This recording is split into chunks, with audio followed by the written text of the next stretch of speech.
about should they have just left Ben Kasperius in. Kasperius came in the 8th inning to get out of a tough jam, only threw a handful of pitches. Should they have left him in? Was Tanner Scott the right call? We will dig into that next. So thank you for making Locked On Dodgers your first listen, and please keep it Locked On Dodgers. This episode is brought to you by Monarch Money. Do you ever check your bank account and wonder, where did all my money go? Between dining out, online shopping, and entertainment, it's easy to lose track, and that's where Monarch Money comes in. It is your big picture. Hey, we are back. Thank you for making Locked On Dodgers your first listen every weekday morning. Thanks for being an everydayer if you are. If you're not an everydayer, it's easy to become one. Just watch or listen every weekday morning. And then abracadabra, you are an everydayer. We appreciate those of you who are with us live here on Tuesday night. I know it's a late one. Vince was at Dodger Stadium for this game. And as you may have heard, the Dodger Stadium parking lot is sometimes a little bit of a bear to get out of. But here we are talking. If you're not a Locked On Dodgers insider, you should go be on the podcast and become a Locked On Dodgers insider by going to joinsubtext.com/LockedOnDodgers. Get text from us with news throughout the day, to have one-on-one conversation with us, and get access to our exclusive insider Discord server where we are talking Dodgers, having a lot of fun over there. A lot of smart Dodger fans in that group. So join that group and have a lot of fun with us. And for your second listen, be sure to check out Locked On MLB, hosted by our buddy Paul Francis Sullivan, a.k.a. Sully. So Ben Kasperius, Alex Vesia had to pitch the 8th inning. The Dodgers were trying to stay away from Ben Kasperius in this game. He just pitched 2 1/3 innings a couple days ago. Wanted to give him one more day of rest. Alex Vesia, though, his season-long struggles continue. He ended up loading up the bases with 2 outs. They had the tying run on third base with nobody out. I think 1 out in the ground ball. They got the pop-up for the first out, right? Was it already first and third?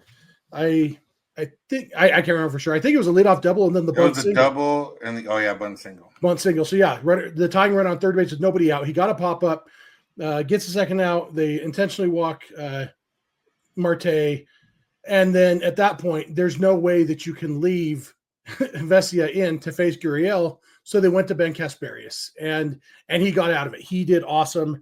He struck out Gurriel on a full count pitch.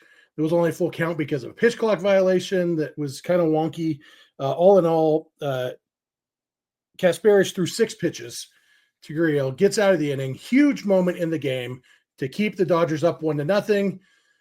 And after Tanner Scott gave up the game-tying homer in the 9th inning, I saw a lot of people saying, why didn't they just leave Kasperius in? Didn't see as many people saying it beforehand. In the moment, Vince, did you have any thoughts of Kasperius should finish this game?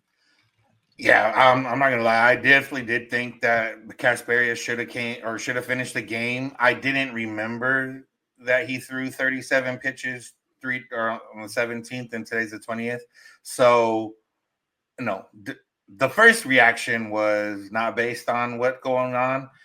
Even then, I'm still, I'm not 100% against leaving him in. The thing is, just like, I don't know what the plan is with Kasperius. Are they trying to make him more of a reliever in the sense of going back-to-back days or every other day or stuff like that? Or they want to keep him a little bit more as a multi-inning guy? It's because Tanner Scott hadn't thrown in a while. Tanner Scott would have a day off on Thursday. He could have thrown, Tuesday and Wednesday, and they would have been fine. But once Kasperius is there, you kind of want to see if you could steal the game with him in there and not using Tanner Scott, and maybe have Tanner Scott in a little bit bigger role on Wednesday. But yeah, ultimately I understand after I looked like, oh yeah, he just threw 37 pitches. Yeah. And for me, there's a few things that go into, I thought it was absolutely the right call to the extent that anything could be a right call in baseball. And that's the thing we've talked about so many times with managerial decisions. There is no right and wrong. Sometimes the right call doesn't work. Sometimes the wrong call does work. And, so trying to decide if it was right or wrong. But, you mentioned Kasperius' pitch count just a few days ago.